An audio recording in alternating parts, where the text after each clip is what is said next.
Johannes Meserle, the murder of Oscar Grant, New Year's Eve, 2008. Oakland, California. The city pulsed with energy, alive with fireworks, music, and celebration.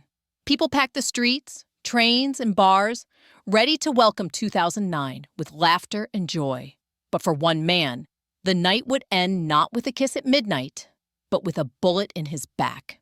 Oscar Julius Grant III was 22 years old, a young father, a son, a friend.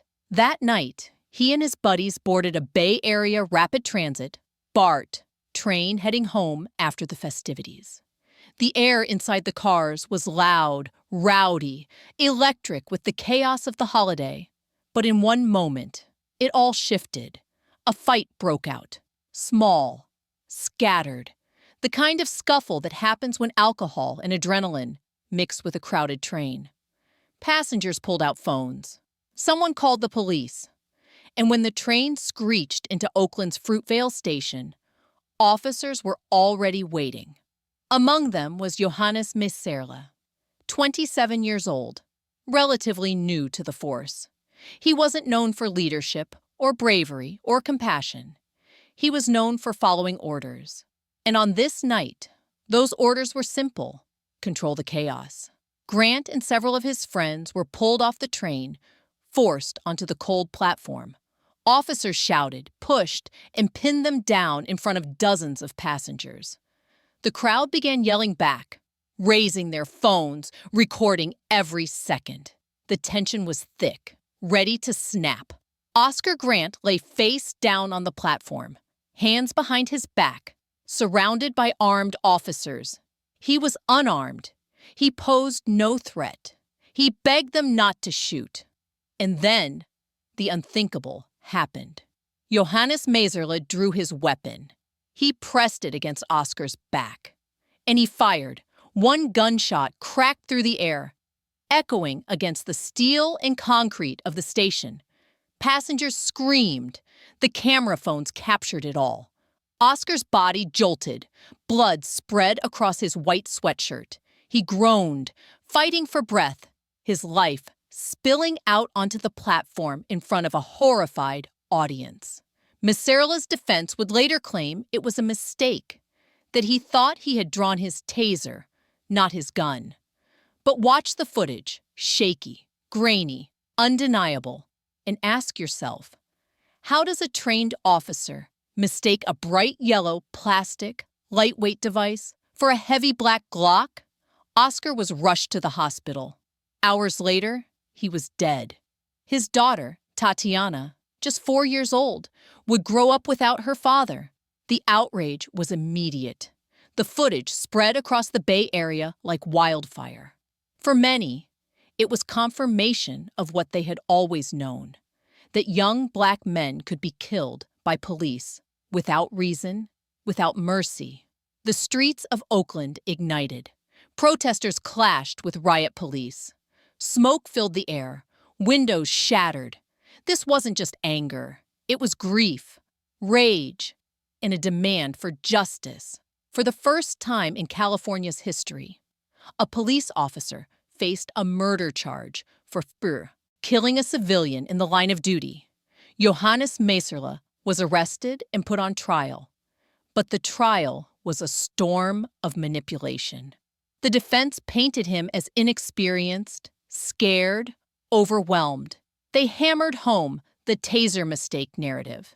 They argued that it wasn't murder. It was a tragic accident. And in July 2010, the jury delivered its verdict. Meserle was convicted not of murder, but of involuntary manslaughter, a lesser charge, a softer blow. The sentence? 2 years in prison. He served only 11 months before walking free. Oscar Grant was dead. Johannes Meserle was free. The reaction was volcanic. How could an execution caught on camera, a man shot while lying face down, surrounded by police, be reduced to an accident? How could a jury watch the footage the entire world had seen and still give Meserle the benefit of the doubt? The answer lies in the system itself. The taser excuse became a shield, A loophole, a way out. It was a narrative powerful enough to sway 12 jurors and lenient enough to let a killer walk free before serving even a single full year. Michael T. Slager, April 4th, 2015. North Charleston, South Carolina. The sun was high, the air thick with humidity. A simple traffic stop was unfolding on a quiet stretch of road. A broken taillight, a minor infraction, the kind that happens every day in every city across America. But within minutes, that stop would turn into one of the most infamous police killings ever caught on camera. Walter Scott was 50 years old, a father, a veteran, a man who, like so many others, had lived through hardship and struggle. That day, he was pulled over by Officer Michael Thomas Slager. At first, it seemed routine. License, registration, a few questions. But then Walter ran. Why? Maybe it was fear. Maybe it was past warrants. Maybe it was the crushing weight of knowing how quickly routine encounters can turn deadly for Black men in America. Whatever the reason, he sprinted across a grassy lot, trying to escape. Slager chased him. In those seconds, everything could have gone differently. Slager could have let him go. He could have called for backup. He could have chosen restraint. But instead, he chose violence. As Walter Scott ran, unarmed with his back turned, Slager raised his pistol. And then he fired. 1 shot, 2 shots, 3, 8 bullets in total, tearing into Walter's back as he fled. His body crumpled to the ground, lifeless in the grass. But the story didn't end there, because what Slager did next was as chilling as the shooting itself. He walked calmly to Walter's body. He pulled an object, his taser, and dropped it next to Scott, planting evidence, constructing a lie before the blood had even dried. In his initial report, Slager claimed Walter had grabbed his taser, that he feared for his life, that he had no choice but to shoot. On paper, it was neat, clean, justifiable. Another officer-involved shooting ready to be swept under the rug. But what Slager didn't know was that a bystander had filmed the entire encounter. Fiden Santana, a barber walking to work, had captured the moment Walter Scott was gunned down from behind. His video showed the truth. Walter running, Slager shooting, the taser planted. When the footage hit the news, the world recoiled. There was no ambiguity, no room for excuses. Walter Scott was unarmed. He posed no threat. He was executed as he fled, and the officer tried to frame him for his own death. The outrage was immediate. Protests erupted across South Carolina and beyond. The footage became a symbol of police deception, a case study in how easily truth can be rewritten, unless a camera exposes it. Slager was arrested and charged with murder. But like so many cases before, the trial was messy. In 2016, the state case ended in a mistrial when a single juror refused to convict. For Walter Scott's family, it was another wound, another reminder of how fragile justice can be when it involves a badge. But the federal government stepped in. In 2017, Slager pleaded guilty to violating Walter Scott's civil rights, admitting that his actions were unlawful. The judge handed down a 20-year sentence. It was one of the longest federal sentences ever given to a police officer for a shooting. Yet, even with that sentence, questions linger. Walter Scott is still gone. His children are still fatherless. And Slager, though punished, is just one man in a system built on silence, cover-ups, and lies. Amber Geiger Dallas, Texas, September 6th, 2018. The night was warm, the city quiet, the Southside Flats apartment complex settling into its usual evening rhythm. Residents cooked dinner, watched TV, laughed with family. Nothing unusual, nothing dangerous. But for Botham Jean, a 26-year-old accountant, the night would end with a stranger's gun pressed against his chest, inside his own home. Botham wasn't a threat to anyone. He wasn't in the street. He wasn't fleeing. He wasn't fighting. He was sitting in his own apartment, eating ice cream, when the door opened and Amber Geiger walked in. Geiger was an off-duty Dallas police officer, still in uniform, still armed. She claimed she was exhausted after a long shift. She claimed she believed she was walking into her own apartment, but she wasn't. She had entered Botham's, and within moments, she pulled her gun and fired. The bullet tore through Botham's chest. He staggered, fell, and bled out on the floor of the place he called home. The horror is almost too surreal to process. A man murdered in his living room because a police officer thought she was in the wrong apartment. But the story, as with so many before it, wasn't just about one bad decision. It was about what followed. Geiger told investigators she feared for her life, believing Botham was an intruder. She said she gave him commands, though neighbors testified they never heard any warnings. She claimed she fired because she thought she had no choice. But pause here. Ask yourself, how does a trained officer mistake her neighbor's apartment for her own? Botham's doormat was bright red. Hers wasn't. His furniture, his walls, his scent, all completely different. The explanation didn't just strain belief. It shattered it. News of the shooting spread fast. Dallas was shaken. Botham Jean wasn't just a name. He was known in his community as kind, deeply religious, a man who sang in church choirs, who dreamed of building a life of service. To many, his death felt like the ultimate violation. If you can't be safe in your own home, where can you be safe? The trial began in 2019, and the world watched. Prosecutors painted a picture of recklessness, of an officer whose training and authority made her quick to shoot instead of question. They argued that Geiger had choices: to retreat, to call for backup, to reassess. Instead, she chose the deadliest option. The defense leaned on the narrative of mistake. They asked jurors to see her as human, tired, confused, vulnerable. But the facts weighed heavy. Botham wasn't an intruder. He wasn't armed. He wasn't even standing when she killed him. And then came the verdict. Amber Geiger was convicted of murder. Not manslaughter, not negligence. Murder. She was sentenced to 10 years in prison. For the Jean family, it was a bittersweet victory. Accountability? Yes. But 10 years? For a life taken in cold blood? For a son, a brother, a man with decades ahead of him? To many, the punishment felt hollow. Civil litigation later awarded the family millions in damages. But no amount of money can replace the man who used to sing hymns in church, the man who wanted to mentor kids, the man whose life ended because a police officer couldn't tell the difference between one door and another. And the haunting question lingers. Was this truly a mistake? Or was it instinct, the reflex of an officer conditioned to see danger everywhere, even in the face of innocence?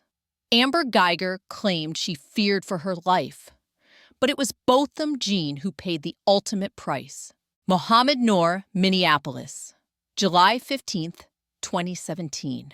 The summer night was quiet, the kind of quiet that feels heavy, almost eerie. Justine Rushik-Damand, a 40-year-old yoga teacher and life coach, stood barefoot in the alley behind her home. She had called 911 minutes earlier to report what she thought might be a woman being assaulted nearby. She wasn't panicked. She wasn't frantic. She just wanted to help. When she saw the flashing lights of a police cruiser rolling down the alley, she stepped toward it. She was unarmed, wearing only pajamas. She walked up to the driver's side window, prepared to explain what she had heard. Inside the car sat two officers, Matthew Harity behind the wheel, and his partner, Mohammed Noor, in the passenger seat. Noor, a Somali-American officer with just under 2 years on the force, carried his badge with the weight of both pride and pressure. He had been celebrated as part of the city's efforts to diversify the department. But in that moment, none of that mattered. As Justine approached, Noor drew his gun. Without warning, without a word, he fired through the driver's side window, across his partner's chest, and into Justine's abdomen. The shot was fatal. She collapsed onto the pavement, her blood soaking the alley where moments earlier she had simply stood as a concerned neighbor. The shock rippled instantly. How could a woman who called for help, who did exactly what the system tells citizens to do, end up dead at the hands of the very officers she summoned? Noor's account came later. He claimed he feared an ambush, that the sound and sudden appearance startled him, that he believed his partner's life was in danger. But the details never added up. Justine had no weapon, no history of violence, no aggressive movement, only a woman in pajamas approaching slowly, asking for help. The outrage in Minneapolis was immediate, but also complicated. This wasn't the familiar pattern of a white officer killing a black victim. This was a black Muslim officer killing a white woman in a wealthy neighborhood. Suddenly, the police union's usual defenses, the system's usual shields, seemed weaker. For once, the machinery of protection turned against the officer. Mohammed Noor was charged with third-degree murder and second-degree manslaughter. The trial in 2019 became a spectacle. Prosecutors argued that Noor acted recklessly, that his fear was baseless, that his split-second decision cost an innocent woman her life. The defense painted a picture of a high-pressure situation, of an officer who reacted instinctively to perceived danger. But the jury saw through it. They convicted him. Noor was sentenced to 12.5 years in prison. It was one of the rare cases where an officer was held criminally responsible for killing a civilian. For many, it revealed the uncomfortable truth. Accountability comes faster when the victim is white, female, and middle class. When the narrative doesn't fit the usual script, the system suddenly finds the will to punish.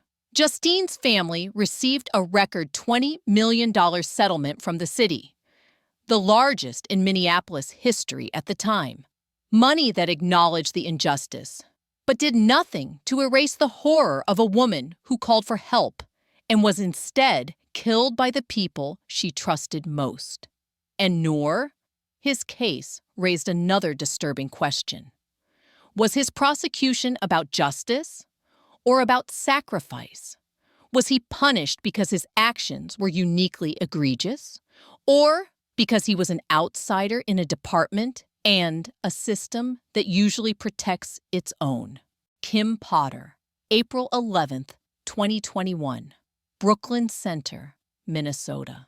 The streets were restless that Sunday afternoon. The air carried the weight of tension, not from what had already happened, but from what was about to.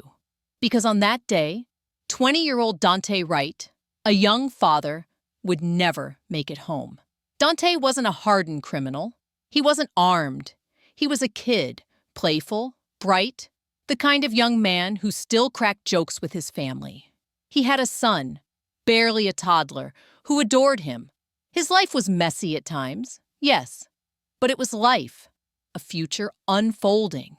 He was pulled over for something small, an expired registration tag, a dangling air freshener, petty reasons that police often use as pretexts.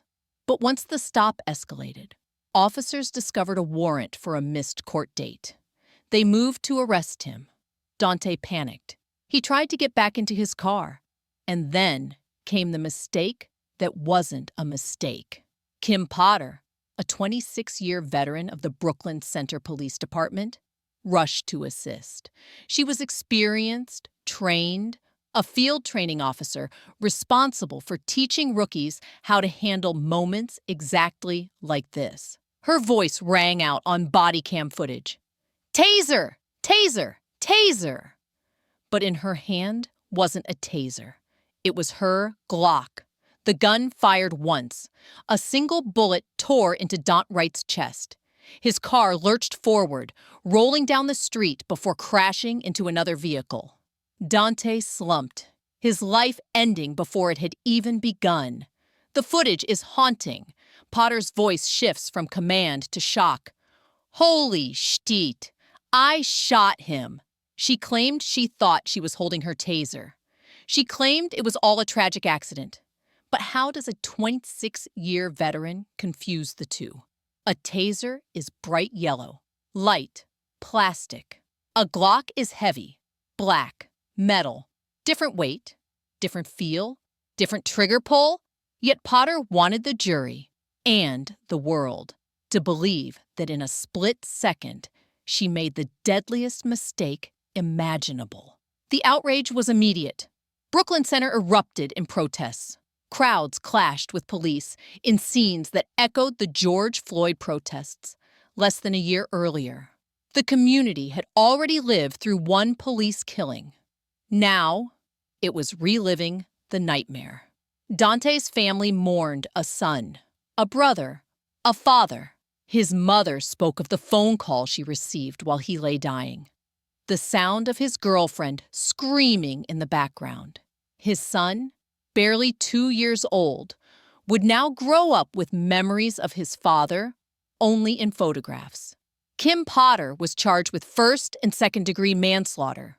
At trial, her defense leaned heavily on the weapon confusion argument. She broke down in tears on the stand, insisting she never meant to kill Dante, that she only wanted to protect her fellow officers. But prosecutors asked the question the world was asking. How can someone with decades of training, someone trusted to teach others, make a mistake this catastrophic? Mistake or not, Dante was still dead. The jury convicted her. She was sentenced to 2 years in prison. 2 years for a life stolen. To the Wright family, it was accountability, but not justice. 2 years couldn't erase the hole left behind. 2 years couldn't explain why traffic stops for air fresheners and expired tags keep ending in death. And the haunting question lingers. Was this really confusion, or was it instinct? The reflex of a system that trains officers to reach for the gun first and justify it later? Kim Potter's bullet didn't just kill Dante Wright.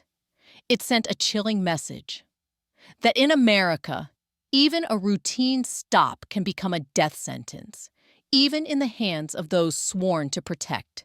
Roy Oliver April, 29th, 2017. Balk Springs, Texas. It was a Saturday night like countless others. Teenagers packed into a house party, music blasting, laughter spilling out into the street. For 15-year-old Jordan Edwards, it was supposed to be fun, harmless, the kind of night you remember fondly years later. But Jordan would never see another Saturday. When police arrived responding to noise complaints, the kids scattered. Some piled into cars, trying to avoid trouble. Jordan and his brothers climbed into the passenger seat of a black Chevrolet Impala.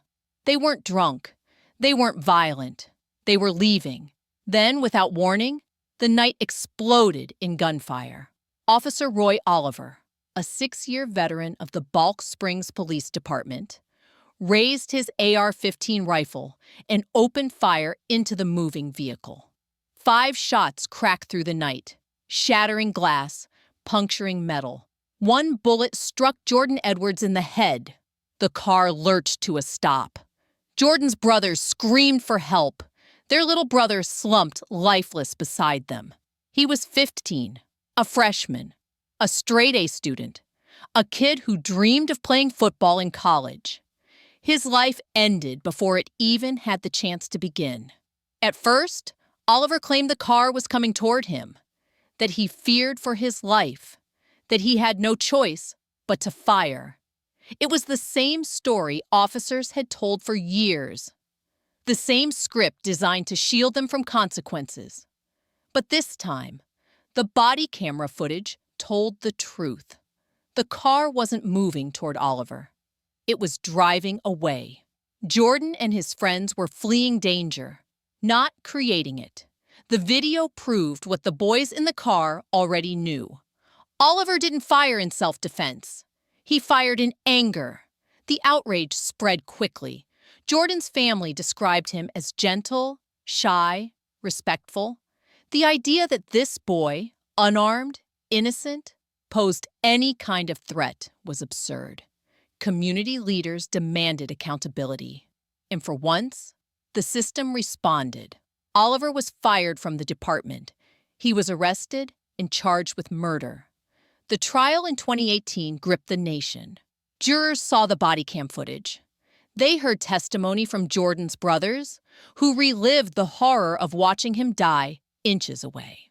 The defense argued Oliver was protecting his partner, that he believed the car was a weapon. But the video destroyed that claim. The truth was clear. Jordan wasn't a threat. He was a child. The jury convicted Oliver of murder. He was sentenced to 15 years in prison. For Jordan's family, it was a rare moment of accountability.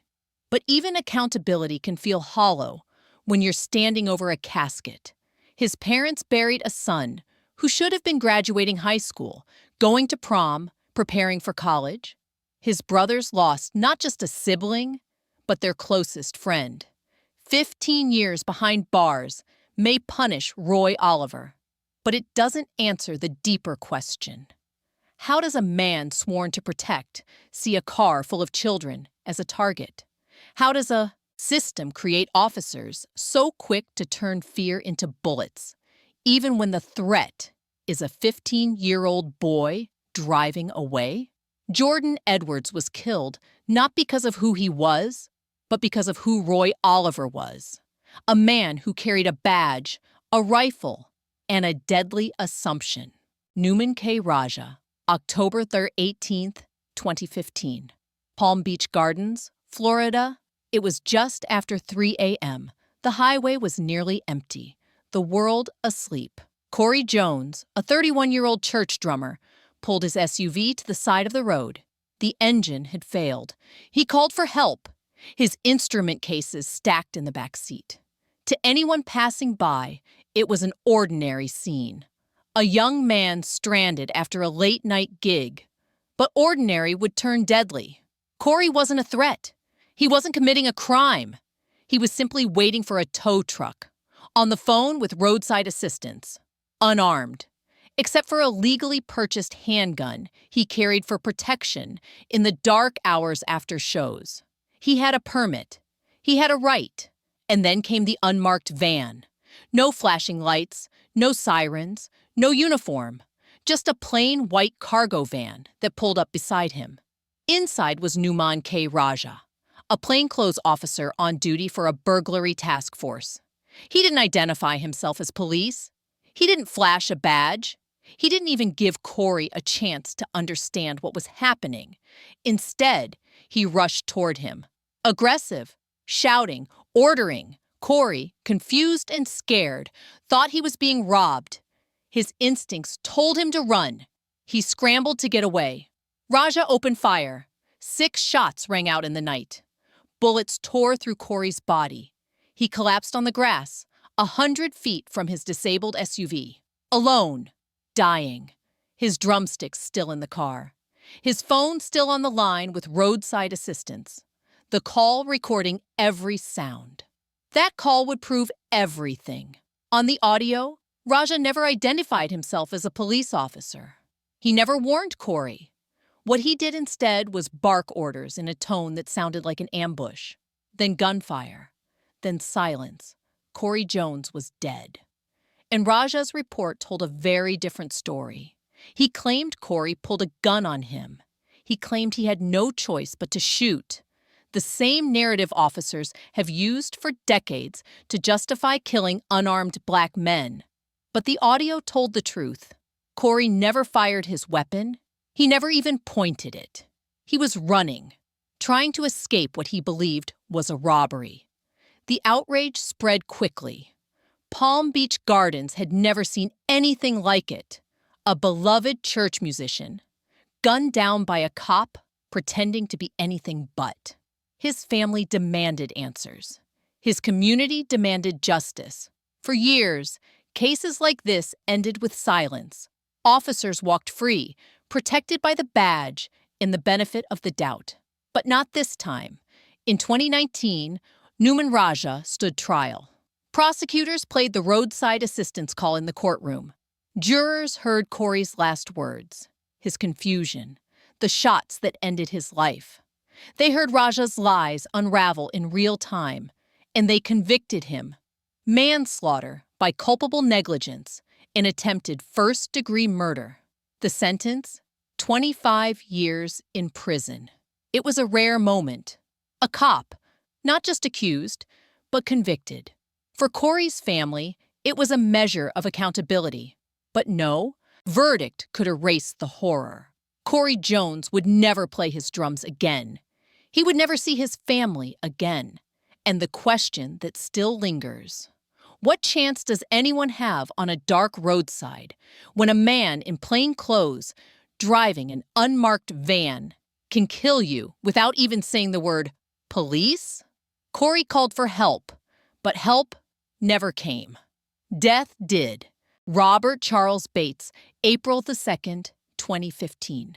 Tulsa, Oklahoma. It was supposed to be a routine sting operation. Undercover officers set up a gun sale, a plan to catch suspects moving illegal weapons. Hidden cameras rolled. Informants played their part. And Eric Courtney Harris, a 44-year-old father, showed up at the wrong place, at the wrong time. The chase began fast. Harris fled on foot, sprinting down a suburban street, officers shouting behind him. He was unarmed, cornered, tackled to the ground. His body pressed against the pavement, knees and elbows digging into his back. The scene was controlled. He wasn't going anywhere. And then the shot rang out. The bullet ripped through Eric's back. His body convulsed. His voice cried out in shock. "He shot me. Oh my God, he shot me." The shooter wasn't a rookie. He wasn't even a cop. It was Robert Charles Bates, a 73-year-old insurance executive turned volunteer reserve deputy, a man who had donated thousands to the sheriff's office, bought them cars, equipment, even vacations. A man whose badge was less about training and more about privilege. Bates claimed he thought he was holding his taser. He claimed he meant to use non-lethal force, but in his hand was a .357 revolver. Heavy, cold, deadly. Eric Harris lay bleeding, restrained by other deputies. He gasped for air, his voice faint. "I'm losing my breath." One officer responded with words that still chill the soul.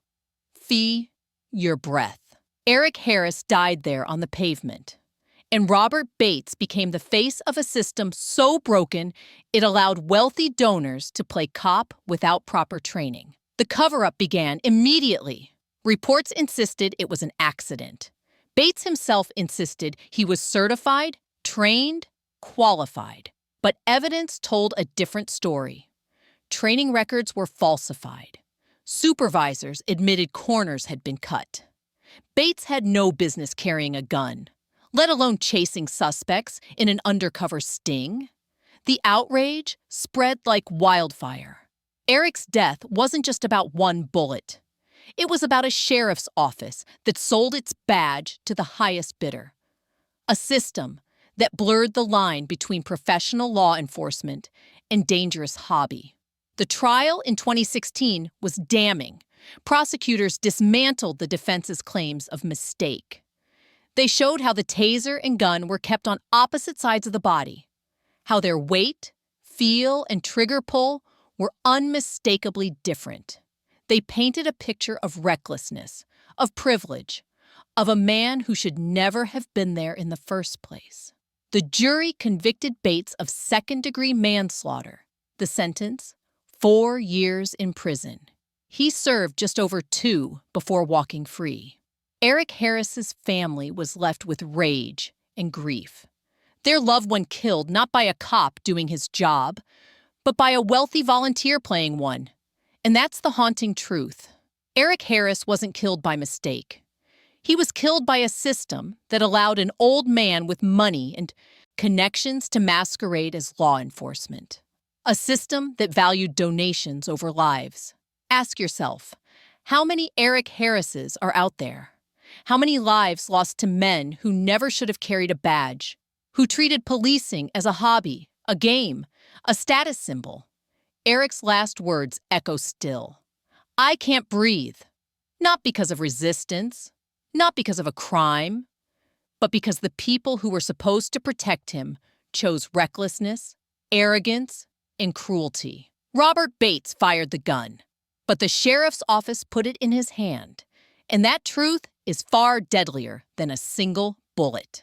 Peter Liang, Brooklyn, New York, November 20th, 2014. The night was heavy, the air sharp with winter's bite. Inside the Louis H. Pink houses, one of Brooklyn's sprawling public housing complexes, the stairwells stood dim and unforgiving. The lights were broken. Again, concrete walls echoed every sound. For residents, it was just another night in a place that city officials had long ignored. But that night, the shadows would claim a life. Akai Gurley, 28 years old, walked down the dark stairwell with his girlfriend. He wasn't a criminal. He wasn't armed. He wasn't doing anything wrong. He was simply taking the stairs after the elevator broke, the way countless residents had done before him. He was young, full of life, a father to a little girl waiting for him at home. And in another part of the same building, rookie NYPD officer Peter Liang patrolled with his partner. Liang had been on the job for less than 2 years. That night, he carried not just a badge, but the weight of inexperience, fear, and a gun he should have known how to control. They were conducting what the NYPD called a vertical patrol, climbing through housing projects, stairwell by stairwell, hunting for trouble that wasn't there. Officers often hated these assignments. Residents resented them. And in the pink houses, with their broken lights and echoing chambers, every shadow felt like a threat. Liang entered the pitch-black stairwell on the 8th floor, gun already drawn. His finger rested where it should not have been, on the trigger. He pushed open the door, startled by the darkness, and in a moment of panic, he fired. The bullet ricocheted off the concrete wall, slicing downward into the shadows below. And there, walking innocently with his girlfriend, was Akai Gurley. The bullet ripped into his chest. Akai staggered, gasping, clutching his wound. He collapsed on the landing. His girlfriend screamed, frantically trying to stop the bleeding with her hands. But it was too late. Within minutes, Akai Gurley was dead. He had done nothing wrong. He hadn't even seen Liang. His only mistake was being in the wrong stairwell at the wrong time. What followed wasn't just tragedy, it was betrayal. Peter Liang didn't rush to help. He didn't run to apply pressure to the wound. He didn't call for aid. Instead, prosecutors later revealed, he fumbled with his weapon, argued with his partner, and worried aloud about his career. Akai bled to death while the officer who shot him froze in fear. When the news broke, outrage spread across Brooklyn. Another unarmed black man. Another life taken by a cop who pulled the trigger too quickly. But this case was different because Peter Liang wasn't white. He was Chinese American. And suddenly, the story twisted into something far more complicated. The black community grieved Akai Gurley, yet again demanding justice for a son lost to police violence. But parts of the Asian American community rallied around Liang, arguing he was being scapegoated, punished more harshly than white officers who had walked free for similar killings.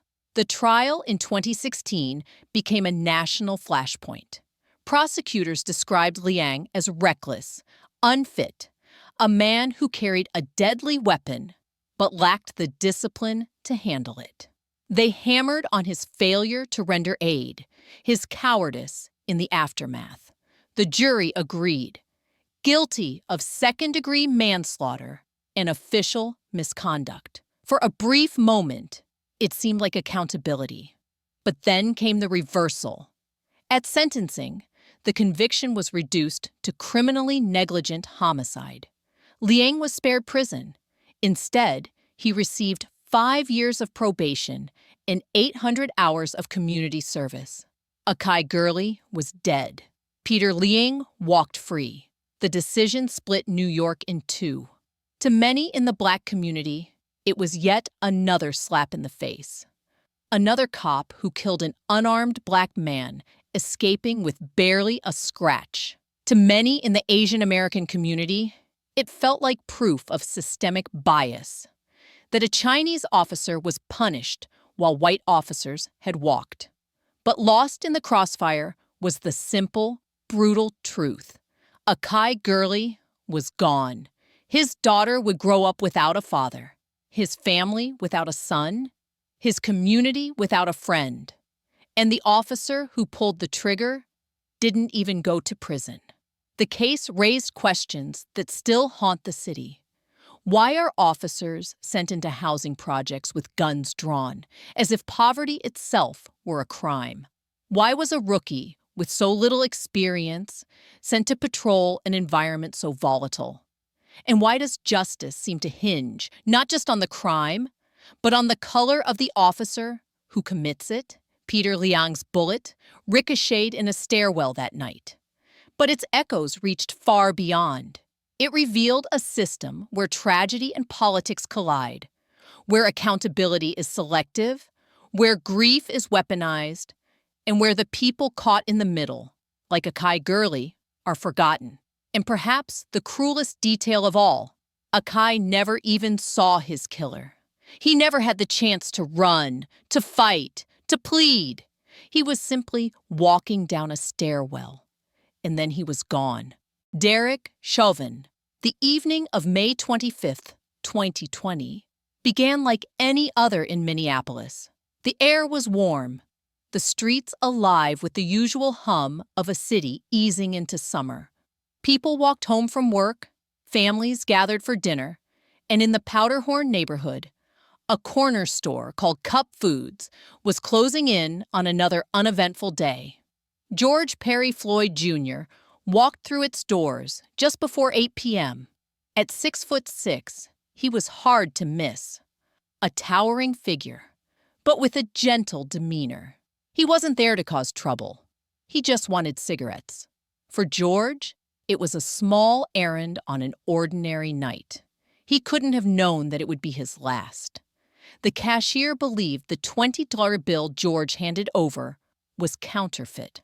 A call was made to 911. On the surface, it was routine. A minor offense, the kind police handled dozens of times each week. But the man who responded wasn't routine. He was Derek Chauvin. Chauvin had been with the Minneapolis Police Department for nearly 2 decades. In that time, he had built a reputation. Aggressive, unflinching, quick to escalate. His personnel file contained nearly 20 misconduct complaints, excessive force, racial bias, abuse of power, but discipline, almost non-existent. Chauvin was the kind of officer the system was built to protect. A badge became a shield, not just from danger, but from consequences. When Chauvin arrived, Floyd was already in a squad car, panicked and pleading. Witnesses recalled that he seemed frightened, not violent. He begged officers not to shoot him, his voice cracked with desperation. Please don't shoot me." The situation should have de-escalated there. It should have ended with a citation, a warning, a ride to the station. But Chauvin wasn't interested in procedure. He was interested in control.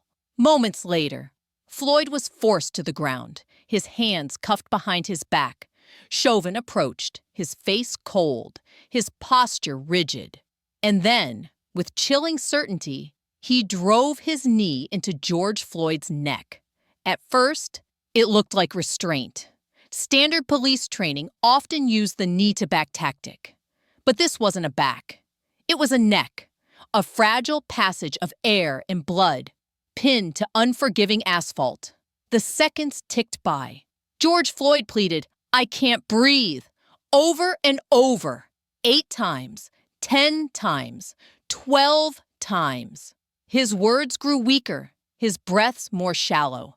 Bystanders gathered, their voices rising in alarm. Some shouted, some cried, some begged Chauvin to release the pressure. "He's not resisting," one yelled. "Check his pulse," another screamed. But Chauvin didn't budge.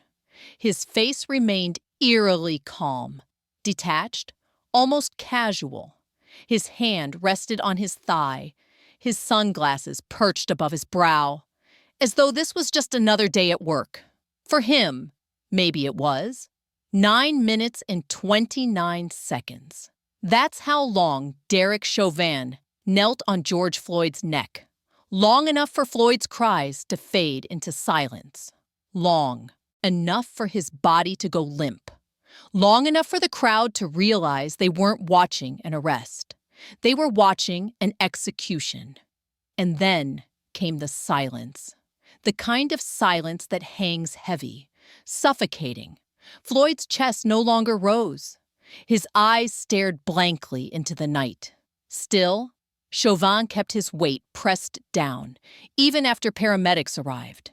What kind of man does that?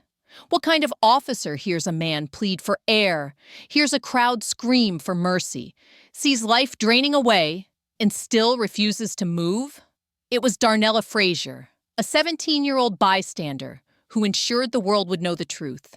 Her phone captured every agonizing second. That footage, shaky but undeniable, spread across social media like wildfire. By morning, it wasn't just a local tragedy. It was a global reckoning. The world erupted. Minneapolis burned. Protesters filled the streets, their chants echoing through smoke and sirens. Say his name, George Floyd. Across America, cities became battlegrounds between protesters and police. Across oceans, millions marched in solidarity. From Paris to Sydney, from London to Cape Town, George Floyd's final words became a rallying cry. "I can't breathe." But while the world demanded justice, Minneapolis hesitated. Days passed before Chauvin was arrested. At first, the charge was third-degree murder, as if this was an accident, as if the 9 minutes were a mistake.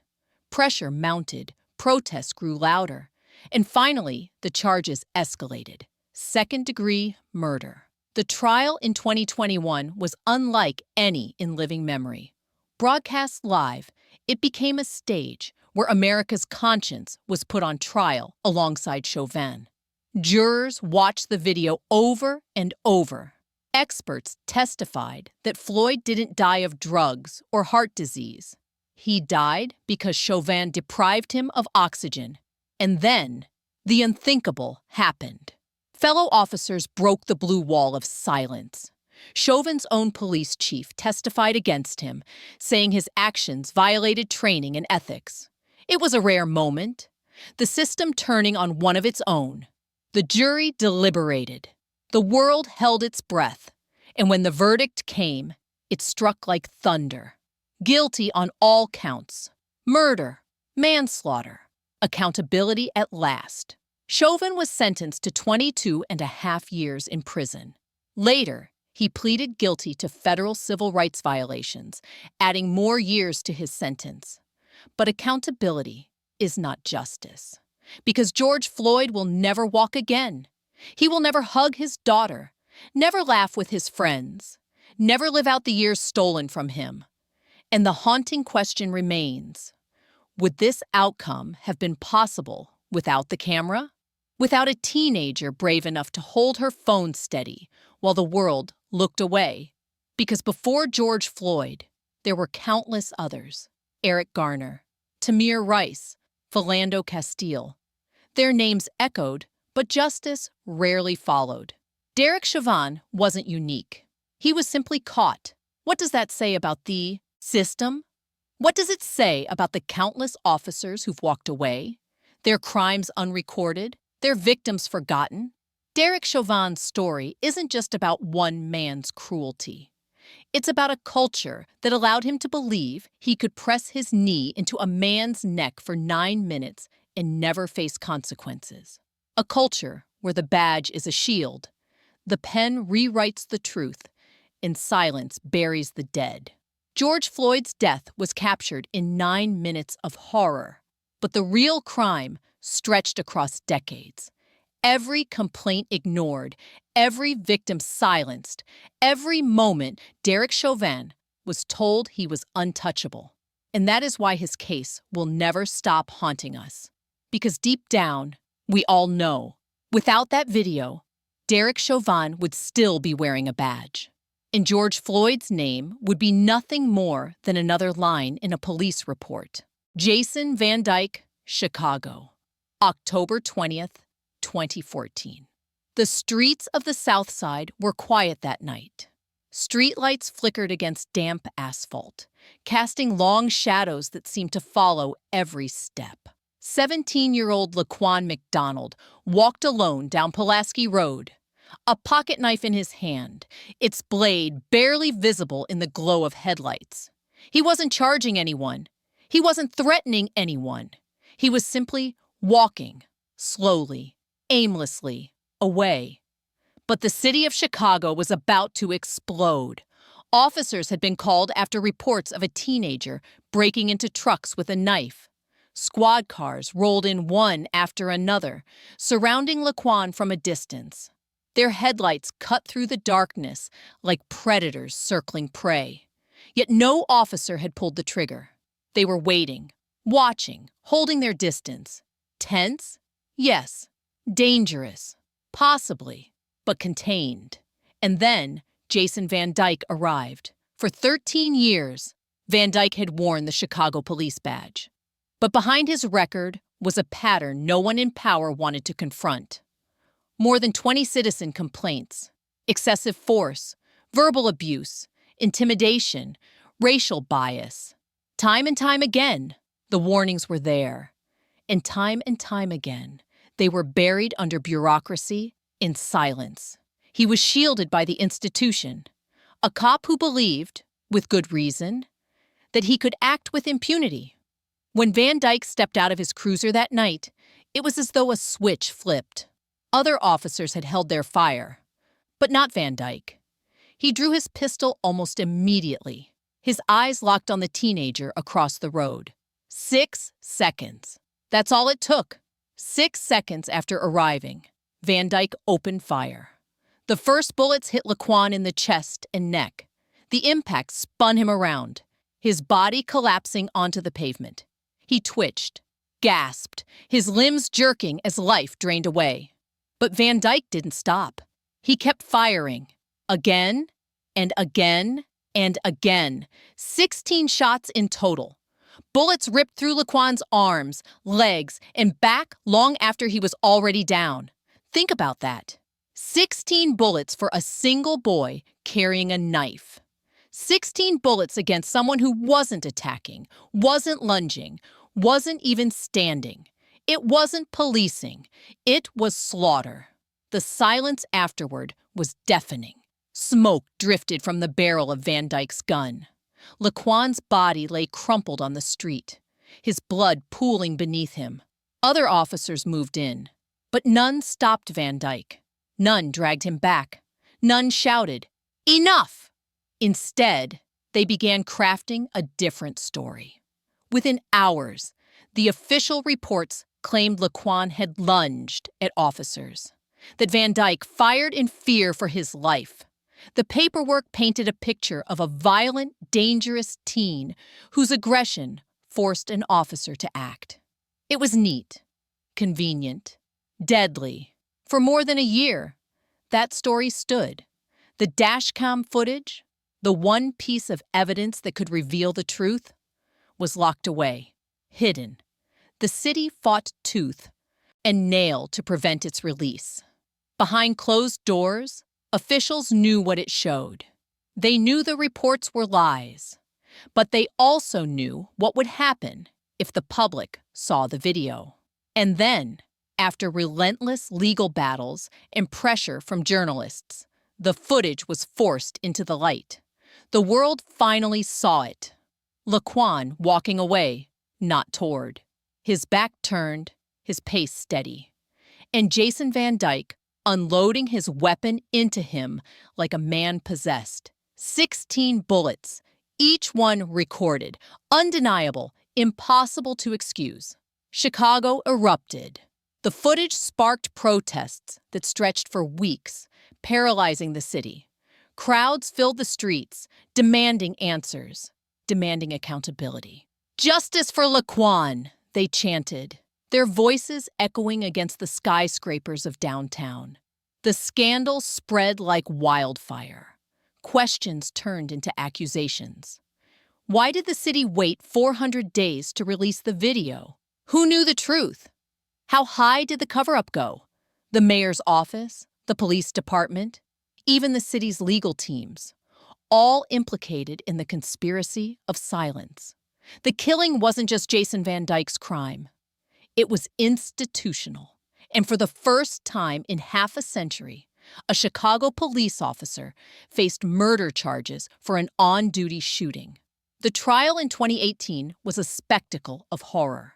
Jurors watched the dashcam footage again and again, frame by frame. They heard experts testify that no other officer saw Laquan as a deadly threat, that no one else drew their weapon, that Van Dyke's decision to fire, and to keep firing, was his alone. On the stand, Van Dyke insisted he feared for his life, that Laquan's eyes were bugging out, that he saw the knife as a weapon ready to strike. But the video told a different story, a story impossible to deny. And then the verdict came.